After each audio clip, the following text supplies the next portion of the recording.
Guys, pinakuha tayo guys. Kahit ganitan to maliit, ay maulam din tayo sa kawasan ng Diyos.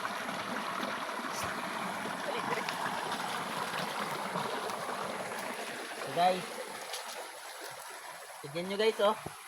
Maliit lang. Maliit lang siya, pero sa awa ng Diyos, meron tayong kuha. Di tayo pinapabayaan ng Panginoon, kahit mahirap lang tayo. Meron tayong makukuha dahil sa pinaghirapan natin guys. So guys oh, maliit lang siya. Kaso nga lang oh, na ano na siya, na balimbod. Na ano siya guys.